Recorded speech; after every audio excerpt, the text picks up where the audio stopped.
Hello friends, GK गुरु education पर आप सभी का स्वागत है। दोस्तों, आज है 6 दिसंबर और आज से करेंट अफेयर के जितने भी इंपॉर्टेंट क्वेश्चन बनते हैं सारे को डिस्कस करेंगे। दोस्तों, आज का ये करेंट अफेयर सेशन इन सभी प्रतियोगी परीक्षाओं के लिहाज से काफ़ी महत्वपूर्ण है, तो वीडियो को ध्यानपूर्वक देखिए। साथ ही जो लोग पहली बार चैनल पर विजिट कर रहे हैं, चैनल को सब्सक्राइब करके बेल बटन ऑन रखिए और आप सभी को वीडियो पसंद आता है तो लाइक और शेयर जरूर करना। साथ ही रिवीजन करने के लिए आप डेली पीडीएफ डाउनलोड कर सकते हैं। डेली पीडीएफ का लिंक नीचे डिस्क्रिप्शन में दे दिया जाता है। तो अब चलिए शुरू करते हैं। पहला क्वेश्चन है, 5 दिसंबर 2022 को किस विषय के साथ विश्व मृदा दिवस यानी वर्ल्ड सोइल डे मनाया गया? तो देखिए दोस्तों, हर साल वर्ल्ड सोइल डे मनाया जाता है 5 दिसंबर को। 2022 का थीम है सोइल्स वेयर फूड बिगिंस, यानी मृदा जहां भोजन की शुरुआत होती है। ठीक है, तो याद रखिए दोस्तों, हर साल विश्व मिट्टी दिवस या विश्व मृदा दिवस 5 दिसंबर को मनाया जाता है। देखिए 2021 वाला भी थीम याद रखिएगा। पिछले साल का थीम था halt soil salinisation boost soil productivity. ठीक है, देखिए दोस्तों, ये है विश्व मृदा दिवस। इसके अलावा 3 और दिवस हैं, उन्हें भी याद रखिएगा। विश्व पर्यावरण दिवस हर साल 5 जून को मनाया जाता है। विश्व पृथ्वी दिवस, ठीक है, हर साल 22 अप्रैल को मनाया जाता है। और विश्व जल दिवस हर साल 22 मार्च को मनाया जाता है। ठीक है, चलिए अगला क्वेश्चन है, राष्ट्रीय एड्स नियंत्रण संगठन के अनुसार 2010 और 2021 के बीच भारत में HIV संक्रमण की वार्षिक दर में कितने प्रतिशत की गिरावट आई है? तो देखिए, नाको के अनुसार पिछले दशक में यानी 2010 से 21 के बीच भारत में HIV संक्रमण की वार्षिक दर में 46% की गिरावट दर्ज की गई है। ऑप्शन सी राइट आंसर है। राष्ट्रीय एड्स नियंत्रण संगठन यानी नाको, नाको का फुल फॉर्म होता है नेशनल एड्स कंट्रोल ऑर्गेनाइजेशन। अब यहाँ पे आप सभी से एक प्रश्न पूछता हूँ, उसका आंसर आपको कमेंट बॉक्स में बताना है। एड्स का फुल फॉर्म क्या होता है? नाको की स्थापना हुई थी 1992 में। नाको का मुख्यालय नई दिल्ली में है और नाको जो संगठन है ये भारत के केंद्रीय स्वास्थ्य और परिवार कल्याण मंत्रालय के अधीन काम करता है। और नाको के वर्तमान में प्रमुख हैं केंद्रीय स्वास्थ्य मंत्री डॉक्टर मनसुख मांडविया। नेक्स्ट, पुस्तक 19वीं शताब्दी में पटना के लिए विख्यात किस इतिहासकार और लेखक का हाल ही में निधन हो गया? तो देखिए दोस्तों, 19वीं शताब्दी में पटना, इस पुस्तक के रचयिता थे सुरेंद्र गोपाल। ठीक है, और ये पुस्तक इनकी काफ़ी प्रसिद्ध हुई थी। तो सुरेंद्र गोपाल का हाल ही में पटना में निधन हो गया। तो ऑप्शन ए राइट आंसर। हाल ही में किस संस्थान के शोधकर्ताओं ने अगली पीढ़ी के इलेक्ट्रॉनिक उपकरणों के निर्माण के लिए ऊर्जा कुशल कंप्यूटिंग प्लेटफॉर्म विकसित किया है? तो देखिए दोस्तों, हाल ही में इंडियन इंस्टीट्यूट ऑफ साइंस जो कि बेंगलुरु में स्थित है, इस संस्थान के शोधकर्ताओं ने अगली पीढ़ी के इलेक्ट्रॉनिक उपकरणों के निर्माण के लिए एक ऊर्जा कुशल कंप्यूटिंग प्लेटफॉर्म विकसित किया है। तो option D right answer. Next, किस राज्य की विधानसभा ने सरकारी नौकरियों और शैक्षणिक संस्थानों में प्रवेश के लिए कुल आरक्षण 76% करने वाला संशोधन विधेयक पारित किया है? तो देखिए दोस्तों, हाल ही में छत्तीसगढ़ की विधानसभा ने कुल आरक्षण को बढ़ाकर 76% कर दिया है। तो ऑप्शन बी राइट आंसर।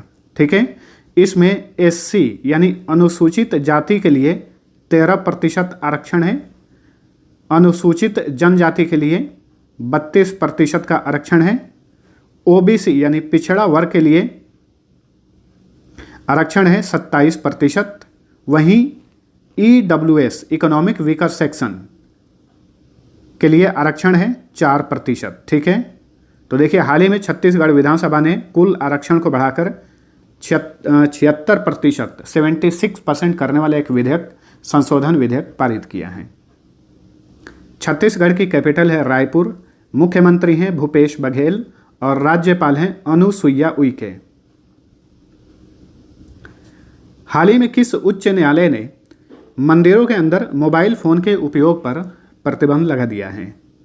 तो देखिए दोस्तों, हाल ही में मद्रास हाई कोर्ट ने मंदिरों के भीतर मोबाइल के इस्तेमाल पर प्रतिबंध लगा दिया है। Option A right answer. Madras high court के वर्तमान में चीफ जस्टिस कौन हैं?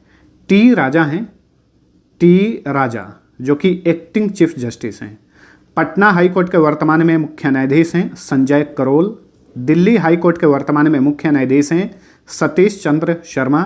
उत्तराखंड हाई कोर्ट के वर्तमान में मुख्य न्यायाधीश हैं विपिन संघी।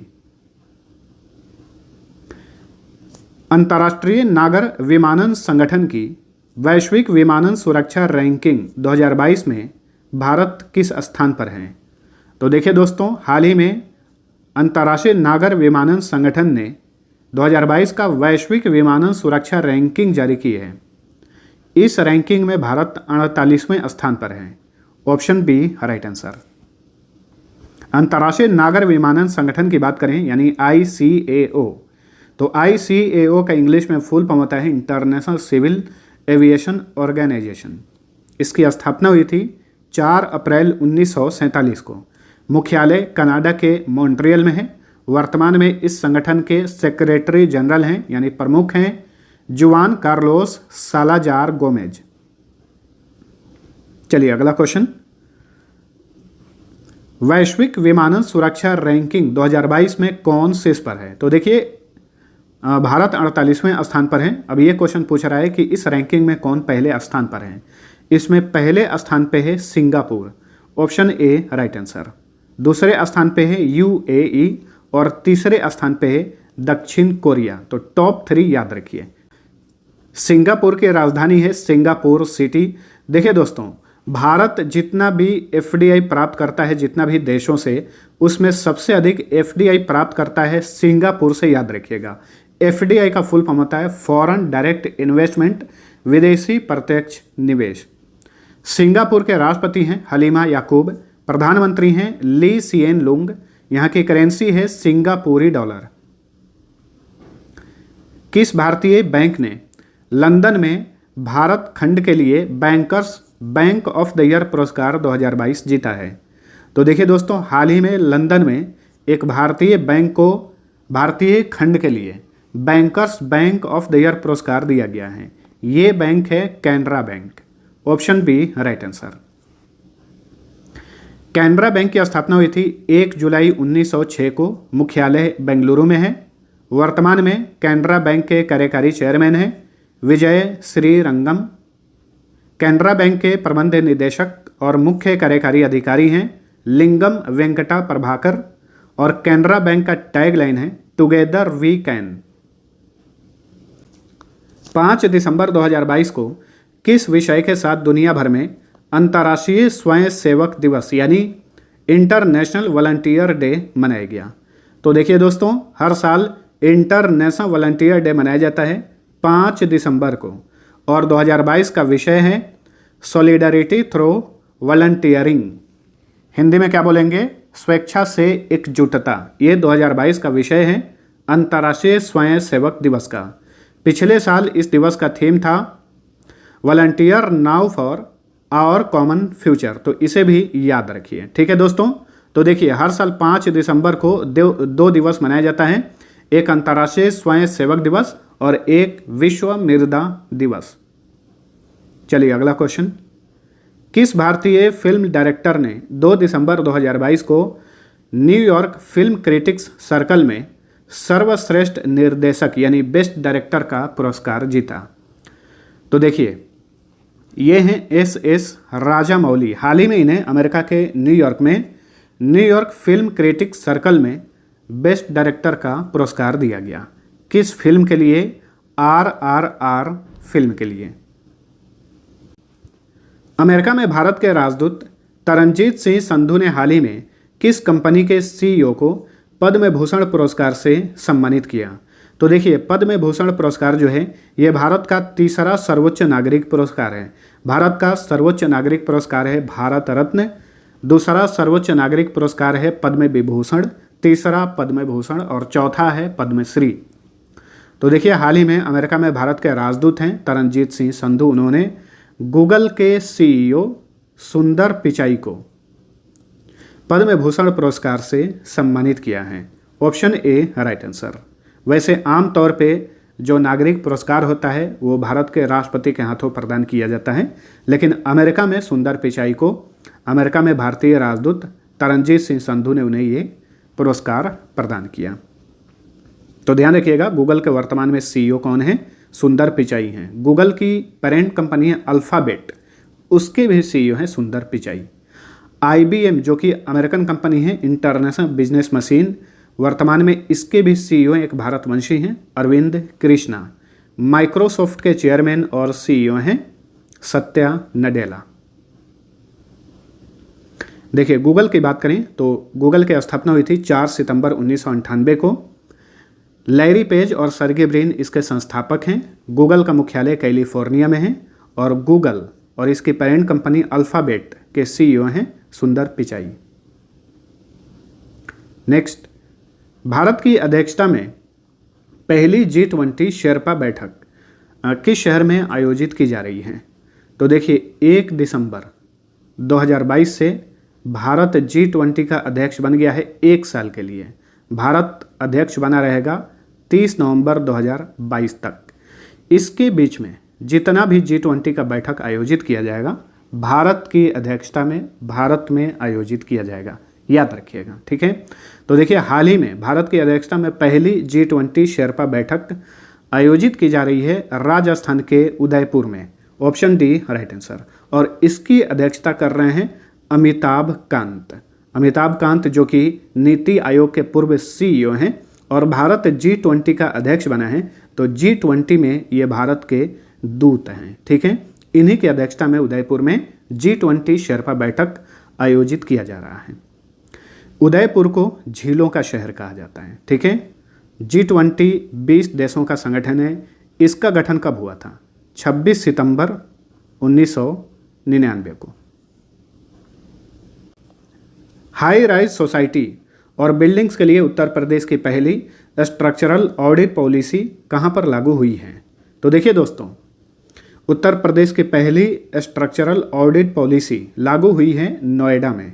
Option B right answer. Noida, greater Noida और गौतम बुद्ध नगर में जितने भी हाई राइज सोसाइटी हैं, बिल्डिंग्स हैं, उनका स्ट्रक्चरल ऑडिट किया जाएगा, ठीक है। और इस तरीके से उत्तर प्रदेश की सरकार ने पहली बार स्ट्रक्चरल ऑडिट पॉलिसी की शुरुआत की है। कहाँ से? नोएडा से। उत्तर प्रदेश की कैपिटल है लखनऊ। मुख्यमंत्री हैं योगी आदित्यनाथ और यहाँ की गवर्नर हैं आनंदीबेन पटेल। नेक्स्ट, 29 नवंबर से 1 नवंबर के बीच आयोजित वैश्विक बैंकिंग शिखर सम्मेलन 2022 का मेजबान शहर कौन था? तो देखिए दोस्तों, हाल ही में ग्लोबल बैंकिंग समिट 2022 कहाँ पर आयोजित किया गया? लंदन में, ब्रिटेन की कैपिटल लंदन में, ठीक है। और इसी सम्मेलन के दौरान भारत के बैंक कैनरा बैंक को bankers bank of the year award 2022 से सम्मानित किया गया। नेक्स्ट, अमेरिकी think tank early warning project की हालिया रिपोर्ट के अनुसार 2022-23 में सामूहिक हत्या के लिए सबसे अधिक जोखिम वाले देशों में भारत किस स्थान पर है? तो देखिए, 2022-23 में सामूहिक हत्या के लिए सबसे अधिक जोखिम वाले देशों में भारत 8वें स्थान पर है। Option B right answer. इसमें पाकिस्तान पहले स्थान पर है, यमन दूसरे स्थान पर है और म्यांमार तीसरे स्थान पर है। वहीं भारत 8वें स्थान पर है। नेक्स्ट, लंदन स्थित इकोनॉमिस्ट इंटेलिजेंस यूनिट के अनुसार दुनिया भर में रहने के लिहाज से सबसे महंगा शहर कौन सा है? तो देखिए दोस्तों, हाल ही में इकोनॉमिस्ट इंटेलिजेंस यूनिट ने एक रिपोर्ट जारी किया। उसके अनुसार दुनिया भर में रहने के लिहाज से सबसे महंगा शहर है सिंगापुर और न्यूयॉर्क। सिंगापुर और न्यूयॉर्क ये दोनों शहर संयुक्त रूप से इस लिस्ट में पहले स्थान पर हैं। दूसरा स्थान खाली रखा गया है और तीसरे स्थान पर है तेल अवीव जो कि इजराइल का एक शहर है। पिछली बार तेल अवीव पहले स्थान पर था, अभी ये तीसरे स्थान पे चला गया है। पहले स्थान पे है सिंगापुर और न्यूयॉर्क शहर संयुक्त रूप से। किस भारतीय स्टार्टअप ने 10 लाख पाउंड का द अर्थ शॉर्ट पुरस्कार 2022 जीता है? तो देखिए दोस्तों, द अर्थ शॉर्ट पुरस्कार 2022 से 5 संस्थाओं को ये पुरस्कार दिया गया है।